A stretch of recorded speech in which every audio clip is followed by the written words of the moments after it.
Michael, absolutely adorable, yet pathetic at the same time. All right, so February. I was hoping to get through more movies than I actually did this month. I only made it through 13. I'm here to tell you what I watched, where I watched it, or I should say how I watched all of them here, how I watched it, and what I thought of those 13 movies. All right, so let's have at it. These are the horrors that I've seen. Well, if you don't like it, take it off. What I thought.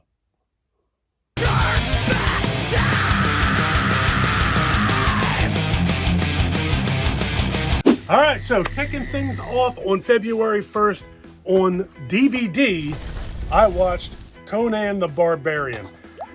This just may be, I have to assume that just about anybody and everybody out there who is watching this video has seen Conan the Barbarian. Story of a kid, parents are killed. Much like, it kind of has, my son watched this with me. Have you seen The Northman? Kind of has that feel to it.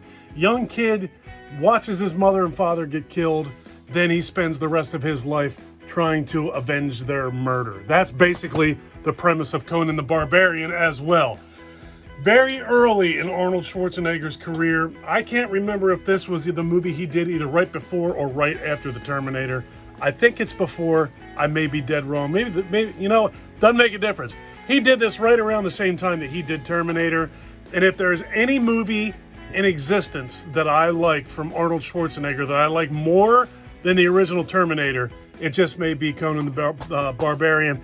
Absolutely love this movie to death. Seen it countless number of times. My son told me he hadn't watched it, so I threw it in the DVD player and we checked it out. I got to upgrade this thing to, at the minimal, Blu-ray at some point in my life. 5 stars all day, every day. The next thing that I watched was also on physical media, and I own a copy of it.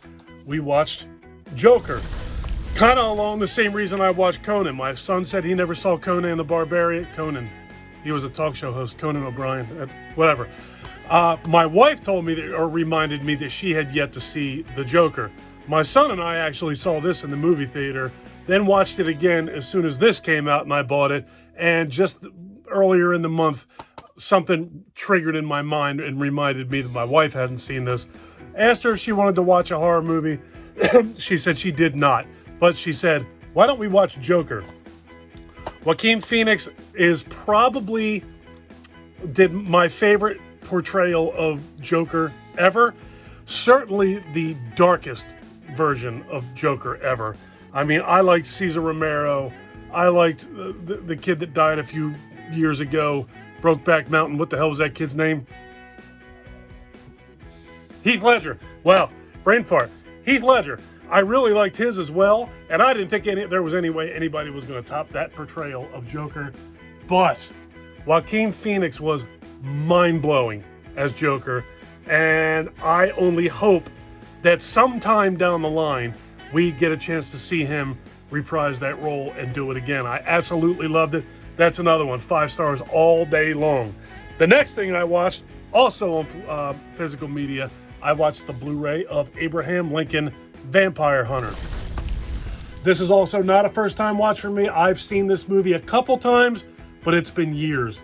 And I'm trying to get through all those movies on that shelf that's behind me. And this is way up high towards the beginning of the alphabet. As a matter of fact, it may be second in line, A, B, what?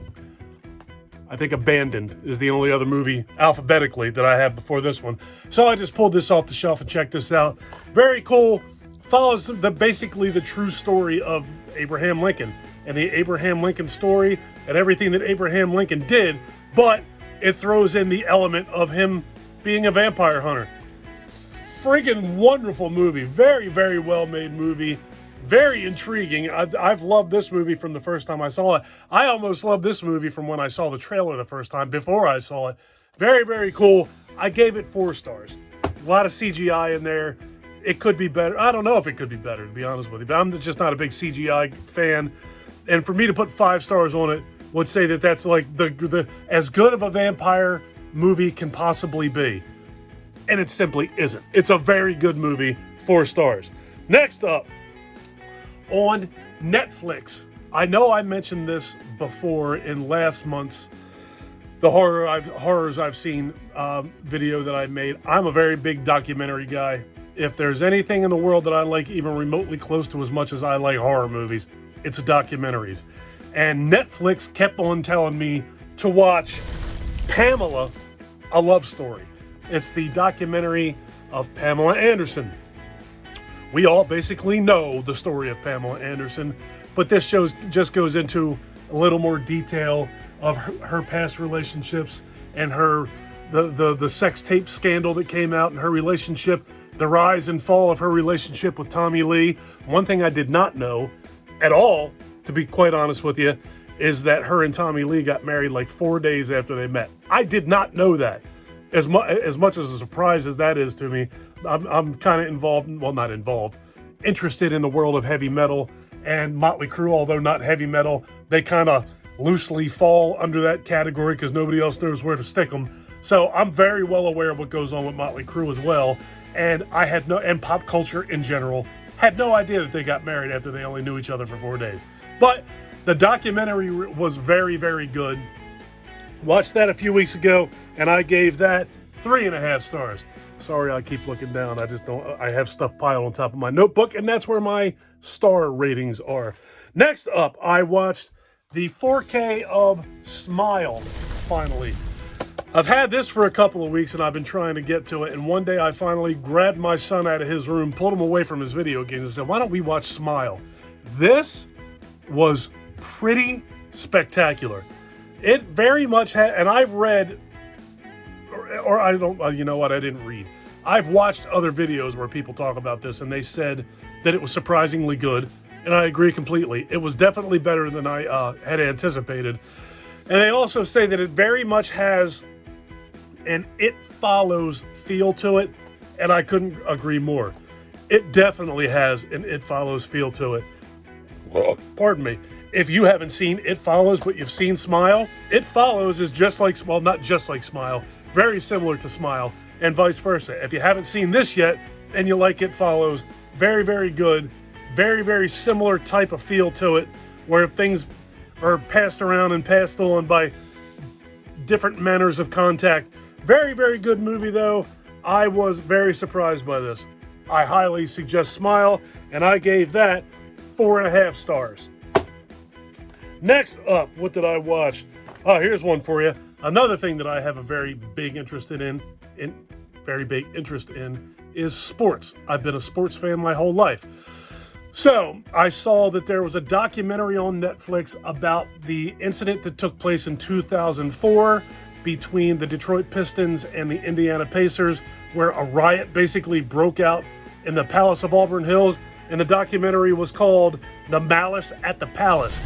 This goes, I mean, if you're a SportsCenter fan at all, you couldn't avoid this thing to save your life. It was everywhere, nonstop, for days on end. Everybody was talking about it. But this documentary goes further in depth with it. It talks to all of the players and coaches and some police officers and so forth that were involved in that incident several years later. Very, very interesting. Very well-made documentary. I absolutely loved it. I don't know how long that's actually been around, but had I known about that documentary sooner, I definitely would have watched it sooner. It was fantastic. Next up was yet another documentary off of Netflix. I get these things suggested to me, and I watch the little trailer that automatically plays on Netflix, and I get hooked. I want to watch it. I watched something called Killer Sally. This was a documentary about a woman named Sally, if you hadn't picked that up. Sally was a professional bodybuilder, and she was married to a professional bodybuilder, but he had like a real serious steroids thing going on, and he was a hothead. I guess you would refer to that as roid rage. Had a bad case of roid rage and used to abuse Sally. One day Sally had enough of his shit, she killed him, and this is the documentary going through that story.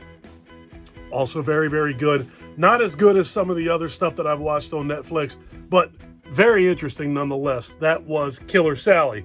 Next up on Amazon Prime, I watched for the first time ever the Tales from the Dark Side, the movie. I never saw this in my life, but it popped up. I saw it and I was like, I've never watched that before. Why not check it out? Knew nothing of this movie. Had no idea that Stephen King was involved with it at all whatsoever. Had no idea that Steve Buscemi was in it. There was actually quite a few people in this movie that I was unaware of, or at this point, don't even remember who else it was. But it was good. I mean, I didn't think it was great. I thought it was all right. Certainly not blown away by it. I've definitely seen many, many, many anthology films that I like a lot more than this one, but it was okay, and I gave that 3 stars. Next up, a film that I watched on Shudder. If you don't have the Shudder service and you're a horror movie fan, you're killing it. It's $6 a month. Get Shudder. It's fantastic. And there's hundreds of movies on there for $6 a month. The movie that I watched this time around was something called The Wolf of Snow Hollow. Knew nothing of this movie. Very surprisingly good. This is the story of a snowy town, small snowy town, and people start turning up, torn to shreds by what people are assuming is a werewolf. What else could it possibly be? So this is the story of the townsfolk basically giving the chief of police a real hard time because this keeps happening over and over and over and over, and he has no suspects. He has caught no werewolf. He can't trap this thing. He can't catch up to it. And it's the story of him almost unraveling, trying to get to this werewolf. It's pretty damn good. It's number one, it's a really cool movie. It looks great. It's very well acted, but it's got a very slight comedic element to it. Typically, I'm not a comedy horror guy, like almost never, but this was actually really good, surprisingly good. Not too over the top. I guess just that right amount of comedy. I've always felt that way about Return of the Living Dead too. That's always been just referred to as comedy horror. Of course it is, but it never seemed to be over the top comedy to me. And I think that that's about as far as I typically will go. Return of the Living Dead, Shaun of the Dead, that type of stuff. I usually Killer Clowns from Outer Space, like humor, but very dark humor. I don't like goofy comedy or goofy horror. I ain't got no time for it. Anyway, The Wolf of Snow Hollow, I gave that 4 stars. Next up, I watched my DVD copy of Beverly Hills Cop. My son had never seen Beverly Hills Cop, so I was like, you know what? I'm watching Beverly Hills Cop. I brought it upstairs, put it on the TV, and he didn't watch it with me. My wife and I watched it. Probably my favorite Eddie Murphy movie of all time. I'm a big Eddie Murphy fan. I've seen most of Eddie Murphy's movies, and for many, many years, I have considered Eddie Murphy to quite possibly be the funniest man on earth. Just effortless funny, just naturally funny. I've always liked Eddie. Eddie can do no wrong in my eyes. He's made a few clunkers that I haven't been crazy about, but they never seem to be clunkers, in my opinion, because of Eddie. It's usually a script thing or just a bad movie idea, in my opinion, but it's usually not Eddie. Absolutely love Eddie Murphy, and being as though this is my favorite Eddie Murphy movie, I'm giving this thing 5 stars all day. All right, next up, I watched something not nearly worthy of 5 stars. I watched this on Shudder. I watched Tammy and the T-Rex.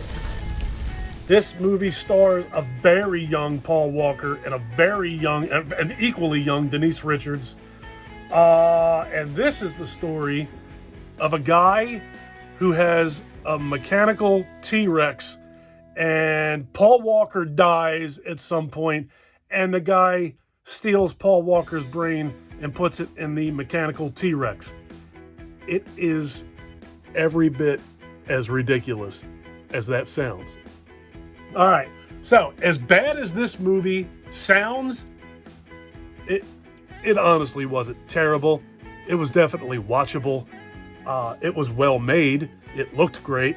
So I wasn't ready to jump up and turn the channel off or anything like that. But it was certainly something that I don't see me recommending or rushing back to watch again. It was just okay. All right, I gave that 2 stars. Next up, go figure, I watched Beverly Hills Cop 2 in the same manner as I watched Beverly Hills Cop 1. Love Beverly Hills Cop 2. Also way up there on my Eddie Murphy list of favorite movies. just not as good as the original Beverly Hills Cop film, so I gave that 4 stars. And finally, the last thing that I watched this month, I just watched this last night. I finally watched my 4K of The Goonies. Something popped up on YouTube about a week ago. It was somebody that was in Oregon, and he went and saw the actual Goonies house, and he went around to the filming locations of the Goonies, and it just brought back a lot of memories for me. I hadn't watched this in a while, and I certainly hadn't watched this 4K yet. So after I watched that, I watched something that was on right around, within the first couple months of when COVID happened. There was an internet series called Reunited Apart, and it was hosted by Josh Gad, and via Skype over the internet, he had almost the entire cast of Goonies, or was it the entire cast? I think it may have been the entire cast of Goonies on all at the same time, and it was just fantastic. I absolutely loved it.